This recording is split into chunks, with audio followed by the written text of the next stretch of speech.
Aku menghela napas panjang. Debu kering di telapak tanganku perlahan terlepas dan terbawa angin. Sudah genap 6 tahun aku menjalani peran ganda ini. Menjadi ibu sekaligus kepala keluarga di kaki Gunung Salak yang asri namun sunyi ini. Namaku Laras. Dan selama 6 tahun itu pula hatiku terasa seperti laci tua yang terkunci rapat. Kunci itu hilang, tenggelam bersama ingatan akan tawa almarhum suamiku Aris yang pergi begitu cepat karena kecelakaan yang tak terduga. Pagi menyapa dengan rutinitas yang sama. Sebelum matahari mencapai puncak, aku sudah harus berada di kebun kecil peninggalan bapak. Kebun ini sepetak tanah yang kini menjadi urat nadi kehidupanku. Memberikan sayuran dan sedikit penghasilan untuk menghidupi Sari dan Dimas. Tangan yang seharusnya lembut merawat rumah kini harus terbiasa mencangkul tanah yang keras. Bahu yang dulu bersandar kini harus kuat memikul karung hasil panen. Aku melakukannya tanpa mengeluh karena setiap tetes keringat adalah bukti cintaku pada anak-anak. Sari si sulung yang kini memasuki usia sekolah dasar mulai mengerti suasana hati ibunya. Matanya yang polos seringkali menatapku dengan sorot bertanya. Mencari sosok ayah yang hanya bisa kuceritakan dari foto buram. Dimas yang masih terlalu kecil hanya bisa merengek dan mencari pelukan hangat. Tanpa tahu bahwa kehangatan itu juga kubutuhkan. Rumah kami yang terbuat dari kayu tua adalah saksi bisu dari semua yang hilang. Dindingnya tidak lagi menyimpan gema tawa berdua. Hanya ada bunyi jangkrik di malam hari dan gumam doa lirihku. Disinilah aku dan Aris memulai segalanya. Menanam benih cinta yang kini tumbuh dalam wujud Sari dan Dimas. Namun di tempat yang sama pula setiap sudut memancarkan kehampaan yang sulit kutanggulangi. Aku merasa seperti pohon yang batangnya masih kokoh, tetapi akarnya sudah mulai lapuk. Malam tiba membawa serta selimut kesepian yang tebal. Setelah memastikan Sari dan Dimas terlelap dengan nyenyak, aku duduk sendiri di kursi kayu di teras. Langit Bogor bertabur bintang, sunyi dan indah. Tetapi keindahan itu tak mampu mengisi kekosongan di dadaku. Dulu Aris akan duduk di sampingku. Tangannya menggenggam tanganku dan kami hanya perlu berbagi keheningan yang nyaman. Sekarang keheningan itu terasa berat. Menekanku hingga sulit bernapas. Aku tahu aku harus kuat. Aku tahu aku berhak bahagia. Tetapi bagaimana mungkin aku bisa mencari kebahagiaan saat tanggung jawab ini terasa begitu besar? Saat cinta masa laluku masih memelukku dengan erat. Aku seringkali bertanya pada diriku sendiri, apakah kebahagiaan itu adalah sesuatu yang kuizinkan untuk kumiliki lagi ataukah ia sudah kutinggalkan bersama Aris 6 tahun yang lalu? Aku hanya bisa berbisik memohon kekuatan pada malam yang dingin untuk terus melangkah dan menjadi tiang yang kokoh bagi kedua buah hatiku. Aku sering menemukan diriku berdiri terpaku di depan lemari kayu tempat tersimpannya kotak kenangan kami.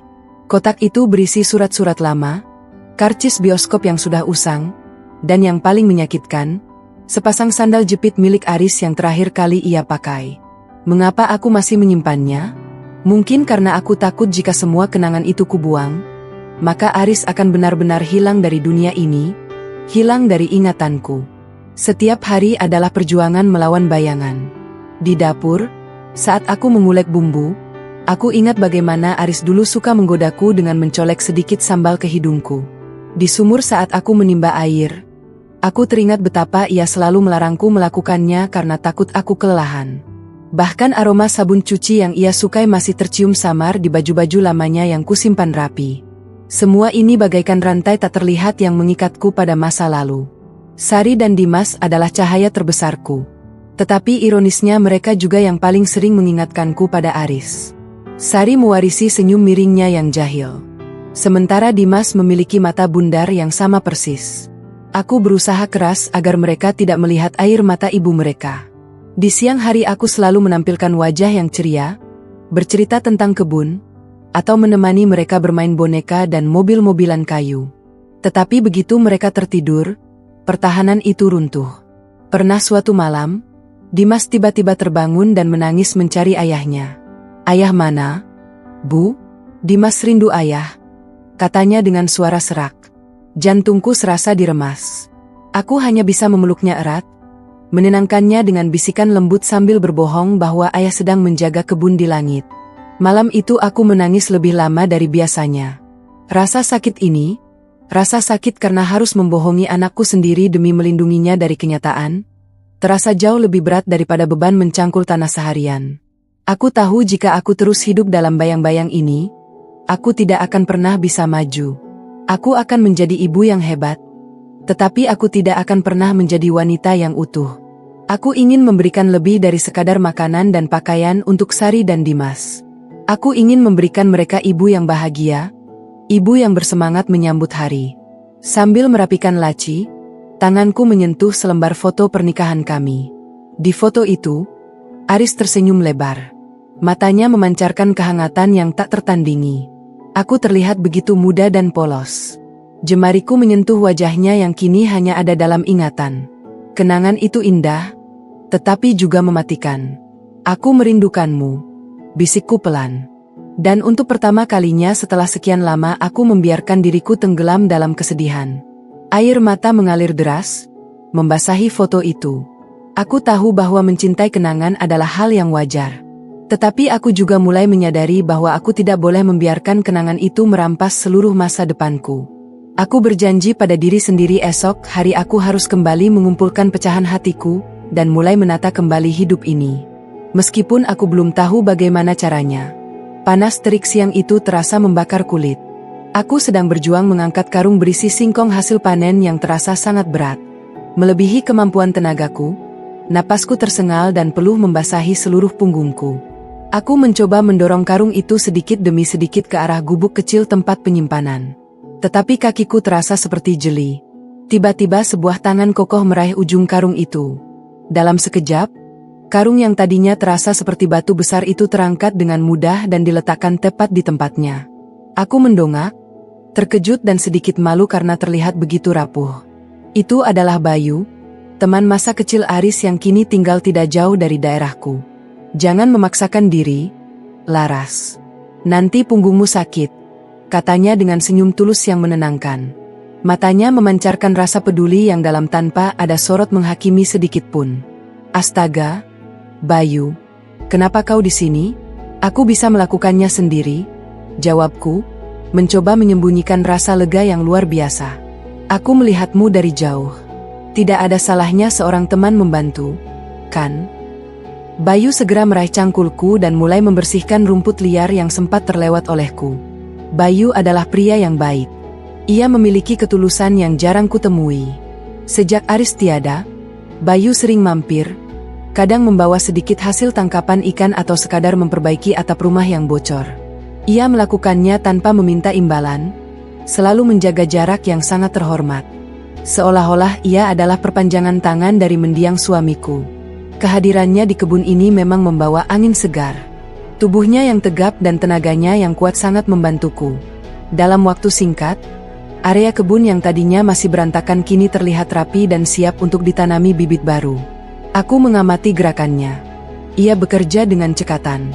Sesekali bersenandung pelan. Kami mulai mengobrol ringan, bukan obrolan yang membebani, melainkan hanya tentang cuaca, harga panen, dan tingkah laku Sari dan Dimas. Saat kami tertawa bersama karena cerita lucu tentang tingkah Dimas yang suka menyembunyikan kunci motor, aku merasakan sesuatu yang telah lama hilang. Kehangatan interaksi yang wajar, kehangatan yang tidak melibatkan rasa sakit masa lalu, tetapi lebih ke rasa damai yang hadir di masa kini. Aku sadar selama ini aku terlalu menutup diri. Aku menganggap bahwa semua pertolongan yang datang adalah belas kasihan dan aku harus menolaknya agar terlihat kuat. Tetapi Bayu tidak membuatku merasa lemah. Justru ia membuatku merasa didukung. Membuatku sadar bahwa aku tidak harus memikul semua beban ini sendirian. Saat matahari mulai condong ke barat, Bayu berhenti bekerja. Ia membersihkan tangannya dan mengambil air minum yang kubawakan. Terima kasih banyak, Bayu. Bantuanmu sangat berarti, kataku tulus. Sama-sama, Laras. Kau tahu aku sudah menganggap Sari dan Dimas seperti keponakanku sendiri. Kita ini keluarga di kaki gunung ini, jawabnya. Nadanya tegas dan penuh persahabatan. Meskipun ia selalu bersikap sopan dan penuh kehati-hatian, aku mulai menyadari ada kelegaan lain yang datang bersamanya. Sebuah kelegaan emosional. Ia tidak menggantikan Aris, tetapi ia mengisi kekosongan yang ditinggalkan oleh Aris. Kekosongan akan sosok teman bicara, sosok yang peduli, sosok yang bersedia berbagi beban, bahkan jika itu hanya beban fisik di kebun. Aku menatapnya yang berjalan menjauh. Dan untuk pertama kalinya aku tidak melihat bayangan masa lalu di belakangnya, melainkan hanya melihat seorang teman baik yang tulus. Sore itu, Bayu datang lagi bukan untuk mencangkul, melainkan hanya untuk mampir mengantarkan bibit cabai unggul yang katanya baru ia dapatkan dari kota. Kami duduk di beranda, menikmati segelas teh hangat yang kubuat. Langit mulai berubah warna menjadi oranye dan ungu, menciptakan suasana yang sendu dan magis. Obrolan kami yang biasanya hanya seputar pekerjaan dan anak-anak, sore itu mengalir ke arah yang lebih dalam. Aku tidak tahu mengapa, tetapi ada sesuatu dalam tatapan Bayu yang membuat pertahananku runtuh. Ia menanyakan kabarku, bukan hanya fisik, tetapi juga hati. Kau terlihat lebih kurus. Laras, apa kau sudah makan dengan baik? Tanyanya, suaranya pelan dan penuh perhatian. Aku tersenyum getir. Aku baik-baik saja, Bayu. Hanya belakangan ini malam terasa lebih panjang dan sepi. Aku menarik napas, memutuskan bahwa sudah saatnya aku jujur. Terkadang aku merasa lelah sekali. Bukan lelah fisik, Bayu, tetapi lelah menjalani ini semua sendirian. Ia hanya diam menungguku melanjutkan. Keheningan yang ia berikan terasa menghibur bukan menuntut. 6 tahun, Bayu. Sudah 6 tahun aku mencoba menjadi Aris dan Laras dalam satu tubuh. Aku harus memutuskan semuanya sendiri, memikul semua beban di pundakku. Aku tahu aku adalah seorang ibu dan itu adalah tanggung jawabku. Tapi seringkali aku merasa tertekan. Takut membuat keputusan yang salah untuk masa depan Sari dan Dimas. Air mataku tiba-tiba menggenang. Aku segera menunduk, malu memperlihatkan kerapuhanku. Bayu tidak mengatakan apa-apa. Ia hanya menggeser tempat duduknya sedikit lebih dekat tanpa menyentuhku. Tetapi kehadirannya terasa seperti jangkar yang menahan perahuku agar tidak terombang-ambing. Yang paling berat, bisikku, suaraku tercekat, adalah keraguan akan diriku sendiri. Apakah aku berhak untuk kembali bahagia? Apakah aku berhak untuk mencintai lagi atau dicintai lagi? Rasanya seperti mengkhianati Aris. Aku takut, Bayu. Aku takut rasa bahagia itu datang dan rasa bersalah juga ikut datang menghancurkanku. Aku menatapnya dengan mata berkaca-kaca. Bayu membalas tatapanku dengan kehangatan yang tak terlukiskan. Aris adalah orang yang paling bahagia jika melihatmu tersenyum. Laras. Ia ingin melihatmu bahagia dan anak-anakmu juga. Mencari kebahagiaan baru tidak berarti kau melupakan yang lama. Itu berarti kau menghormati kenangan indah itu dengan melanjutkan hidup yang juga indah. Kata-katanya menenangkan jiwaku yang bergolak. Tepat pada saat aku menarik napas untuk membalas perkataannya, langit yang tadinya hanya mendung tiba-tiba mengeluarkan gemuruh petir yang keras. Kemudian hujan deras turun dengan cepat. Seolah-olah langit ikut menumpahkan emosi kami. Butiran air yang besar jatuh membasahi lantai teras. Kami berdua refleks bergeser ke dalam mencari tempat yang lebih terlindung. Bayu tersenyum meminta maaf. Sepertinya aku harus menunggu sebentar di sini, katanya. Aku mengangguk merasa anehnya tidak keberatan sama sekali dengan kehadiran yang mendadak ini.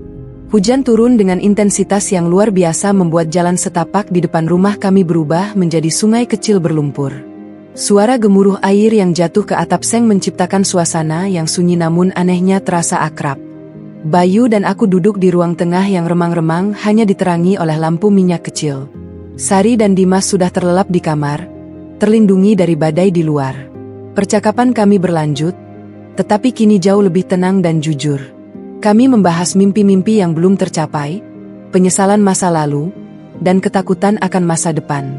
Bayu menceritakan tentang mimpinya yang sederhana, memiliki lahan yang cukup luas untuk menanam padi dan hidup tenang. Ia tidak pernah menikah dan ia mengaku merasa hidupnya terasa datar dan kurang memiliki tujuan besar. Kau beruntung, Laras. Kau punya Sari dan Dimas. Mereka adalah alasan yang kuat untuk kau terus berjuang, kata Bayu. Nadanya terdengar sedikit melankolis. Kau juga akan menemukan alasanmu, Bayu. Balasku tersentuh oleh pengakuannya. Kau punya hati yang tulus. Siapapun yang menjadi pendampingmu kelak akan sangat beruntung. Kami menatap nyala api kecil di lampu minyak. Keheningan kembali melingkupi. Tetapi kali ini keheningan itu bukan karena canggung, melainkan karena kedalaman emosi yang kami bagi. Kami berdua adalah jiwa-jiwa yang sama-sama kesepian, sama-sama memikul beban hidup. Dan kini kami menemukan kenyamanan dalam pengakuan tanpa kata. Aku merasakan getaran yang halus di dadaku. Bukan hasrat yang liar, tetapi kelegaan yang luar biasa. Pelepasan. Selama 6 tahun aku menahan semua rasa sakit, semua kerinduan dan semua beban di dalam diriku.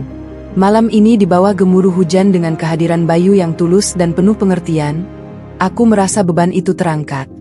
Aku merasa dilihat, didengar, dan dipahami bukan hanya sebagai ibu Sari dan Dimas, tetapi sebagai Laras, seorang wanita yang juga punya hati dan kebutuhan emosional. Bayu kemudian mencondongkan tubuhnya, gerakannya lambat dan sangat hati-hati, seolah takut menggangguku. Ia tidak berbicara, hanya meraih tanganku yang terletak di atas lutut. Sentuhan itu bukan sentuhan romantis yang menuntut, melainkan sebuah uluran persahabatan, sebuah janji bahwa aku tidak sendirian. Tangan Bayu terasa hangat dan kuat, kontras dengan tanganku yang dingin dan lelah. Aku tidak menarik tanganku. Aku membiarkannya. Dalam keheningan itu, aku merasakan transfer kehangatan. Kehangatan yang tulus, bersih, dan sangat dibutuhkan. Itu adalah momen pengakuan batin di mana dua jiwa yang kesepian saling mengakui kehadiran satu sama lain memberikan kenyamanan yang telah lama dinantikan. Rasa sedih, beban, dan kerinduan itu seolah-olah larut dalam sentuhan tulus itu. Mata kami bertemu. Dalam tatapan Bayu tersirat ketulusan yang murni tanpa ada sedikit pun niat buruk. Aku hanya melihat cerminan hatiku sendiri yang sedang mencari kedamaian. Di tengah badai, aku menemukan ketenangan yang lembut. Malam itu bukan hasrat tubuh yang meluap, melainkan hasrat jiwa untuk terhubung dan tidak lagi merasa sendiri yang akhirnya terpenuhi. Fajar menyingsing dan Bayu sudah pamit pulang saat hujan mereda. Ia meninggalkanku dengan ucapan terima kasih dan senyum yang tulus. Tetapi begitu pintu rumah tertutup, ketenangan yang kurasakan semalam langsung lenyap, digantikan oleh badai dahsyat di dalam diriku. Rasa bersalah menghantamku tanpa ampun. Sentuhan tangan Bayu, kehangatan yang kami bagi dan pengakuan emosional yang terjadi di tengah hujan kini terasa seperti pelanggaran besar. Aku merasa telah mengkhianati Aris. 6 tahun aku menjaga kesetiaan dan kesucian jiwaku. Dan semalam aku membiarkan ada celah terbuka. Apa yang sudah kulakukan? Bisikku mencengkeram kepalaku sendiri. Aku berlari menuju lemari, mengeluarkan lagi foto pernikahan kami. Maafkan aku, Aris. Maafkan aku. Aku mulai membersihkan rumah dengan terburu-buru, mencoba menyibukkan diri agar tidak memikirkan Bayu. Aku mencuci piring dengan kasar, menyapu lantai dengan cepat, tetapi bayangan Bayu tetap ada. Senyumnya, tatapan matanya yang penuh empati, dan kehangatannya. Semua itu menari-nari di pikiranku, memperburuk rasa bersalahku. Aku merasa kotor meskipun aku tahu tidak ada hal buruk yang terjadi secara fisik. Tetapi ikatan emosional yang terjalin semalam terasa jauh lebih intim daripada sentuhan fisik manapun. Aku telah membuka hatiku pada pria lain. Itu adalah kenyataan yang tak bisa kuterima. Siang itu saat Dimas merengek ingin bermain di luar, aku langsung menggendongnya dan memeluk Sari erat-erat. Hanya cinta tulus dari anak-anakku yang terasa murni dan tidak tercemar oleh keraguan. Aku bertekad. Aku harus kembali fokus. Aku harus mengunci kembali laci hatiku yang sempat terbuka. Ketika Bayu mengirim pesan singkat melalui telepon genggam lamaku, menanyakan kabar dan apakah aku butuh bantuan lagi di kebun, aku tidak membalasnya. Aku harus mundur. Aku harus menciptakan jarak yang aman. Jarak yang melindungi hati Bayu dan terutama melindungi hatiku dari rasa bersalah yang mematikan ini. Pikiran-pikiran negatif mulai meracuniku. Bagaimana jika Bayu salah mengartikan momen semalam? Bagaimana jika ia berpikir aku adalah wanita yang mudah goyah? Bagaimana jika orang-orang di daerah Bogor ini tahu? Dan mereka mulai berbisik-bisik tentang janda yang tidak setia pada mendiang suaminya. Aku tidak peduli dengan pandangan orang lain, tetapi aku peduli pada martabat Sari dan Dimas. Aku tidak ingin mereka mendengar hal-hal buruk tentang ibunya. Konflik ini benar-benar menghancurkanku. Di satu sisi aku tahu Bayu adalah pria yang baik dan kehadirannya membawa secercah harapan. Di sisi lain, bayangan Aris dan janji kesetiaan yang kubuat di masa lalu menuntut pengorbanan masa depanku. Aku terjebak di antara dua waktu, Masa lalu yang indah dan masa depan yang menakutkan. Rasa bersalah ini adalah tembok tinggi yang kubangun sendiri, dan aku tidak tahu bagaimana cara merobohkannya. Aku hanya bisa menangis dalam diam, memohon petunjuk. Puncak dari penderitaan batin ini adalah pertanyaan mendasar. Benarkah cinta dan bahagia adalah hal yang terlarang bagiku? 2 hari berlalu dan aku menghindari Bayu dengan gigih. Ketika aku melihatnya dari kejauhan di pasar, aku langsung berbalik arah. Ketika ia datang ke rumah, aku berpura-pura sedang tidur atau sibuk mengurus kebun di belakang rumah. Aku tahu sikapku kekanak-kanakan, tetapi aku tidak siap menghadapi tatapannya. Takut tatapannya akan mengonfirmasi semua rasa bersalah yang kurasakan. Namun, sari yang polos justru menjadi kunci pemecahanku. Pagi itu, saat aku sedang menyisir rambutnya, ia bertanya, "Bu, Om Bayu kenapa tidak datang lagi?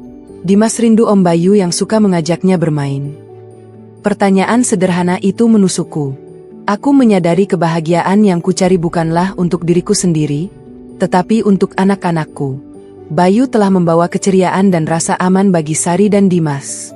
Dan aku, karena keegoisan dan ketakutan masa lalu, telah merampasnya dari mereka. Aku mulai merenung serius. Aku duduk di bawah pohon mangga tempat Aris dulu sering membaca buku. Aku mencoba mengingat sifatnya yang paling mendasar. Aris adalah pria yang penuh cinta, tawa, dan suka melihat orang-orang di sekitarnya bahagia. Aku yakin ia tidak akan pernah ingin aku menderita atau hidup dalam kesepian abadi. Mencintai adalah naluri manusia dan aku adalah manusia biasa, bukan patung kesetiaan yang tak memiliki emosi. Aku menyadari rasa bersalah ini adalah penjara yang kubangun di sekitar diriku sendiri. Tembok ini tidak dibangun oleh Aris, tetapi oleh ketakutanku akan penilaian orang lain dan ketidakmampuanku untuk memaafkan diriku sendiri karena telah melanjutkan hidup. Sudah waktunya aku menghancurkan tembok ini. Aku berhak bahagia dan anak-anakku berhak memiliki rumah yang penuh tawa, bukan hanya penuh kenangan sunyi. Aku harus mengubah perspektifku. Momen kehangatan dengan Bayu malam itu meskipun intim secara emosional adalah murni. Itu adalah uluran tangan persahabatan yang menenangkan yang membuka mataku bahwa aku membutuhkan pendamping. Seseorang yang bisa berbagi beban. Itu adalah alarm yang membangunkan aku dari tidur panjang kesepian. Aku segera memutuskan. Aku harus menghadapi Bayu tidak untuk mundur lebih jauh, tetapi untuk menjelaskan perasaanku dan menetapkan landasan baru. Aku mengambil jaket, menitipkan Sari dan Dimas pada tetangga dan berjalan menuju rumah Bayu. Jantungku berdebar kencang, tetapi langkahku mantap. Aku harus mengakhiri konflik batin ini. Aku menemui Bayu yang sedang duduk sendirian di terasnya. Ia tampak terkejut melihat kedatanganku. Ada sorot kecewa dan keraguan di matanya yang kini tergantikan oleh sedikit harapan. Aku duduk di hadapannya mengambil napas dalam-dalam. "Bayu, aku datang untuk meminta maaf." Suaraku terdengar tegas tanpa ragu. "Aku menghindarimu karena aku takut pada perasaanku sendiri. Aku merasa telah mengkhianati suamiku." Bayu hanya mengangguk pelan. "Aku mengerti, Laras. Aku menghormati perasaanmu dan tidak akan pernah memaksakan apapun. Aku hanya ingin menjadi teman yang baik." "Aku tahu itu," balasku, tersenyum lemah. "Tapi aku menyadari hidup harus terus berjalan. Aris akan selalu ada di hatiku. Tetapi masa depanku ada di depanku. Aku tidak ingin lagi lari dari kebahagiaan. Aku ingin berani mencoba." Aku memandangnya lurus dan aku melihat kejujuran yang sama di matanya. Aku telah membuat keputusan besar. Aku telah memilih untuk melangkah maju, menerima bahwa cinta dan tanggung jawab sebagai ibu adalah kekuatanku, bukan belengguku. Keputusanku untuk maju terasa seperti melepaskan beban bertonton dari punggungku. Setelah aku berbicara terbuka dengan Bayu, segalanya terasa lebih ringan dan jelas. Aku menjelaskan kepadanya bahwa kehangatan malam hujan itu adalah pengakuan batin. Dan sekarang jika kami ingin membangun sesuatu, itu harus dilakukan di atas dasar persahabatan, rasa hormat, dan komitmen yang tulus, bukan sekadar pelarian dari kesepian. Bayu mendengarkan dengan sabar dan ia setuju. Ia adalah pria yang sabar yang mengerti bahwa hati seorang janda harus diperlakukan dengan sangat lembut dan penuh kehati-hatian. Ia berjanji untuk tetap menjadi sahabat yang tulus. Dan jika waktu serta takdir mengizinkan, Kami akan melihat kemana hubungan ini akan berkembang. Sejak hari itu, Bayu menjadi bagian yang stabil dari rutinitas kami. Ia menemani Sari dan Dimas bermain, mengajari Dimas menendang bola, dan membantu Sari dengan tugas sekolahnya. Tawa anak-anakku kini terdengar lebih sering dan lebih nyaring. Rumah kayu tua itu tidak lagi sunyi. Ia mulai diisi dengan suara-suara kehidupan baru. Aku tidak lagi merasa takut pada kenangan. Ketika aku melihat foto Aris, aku tidak lagi menangis dengan kesedihan yang menyakitkan, melainkan tersenyum dengan rasa terima kasih atas kenangan indah dan 2 buah hati yang ia tinggalkan.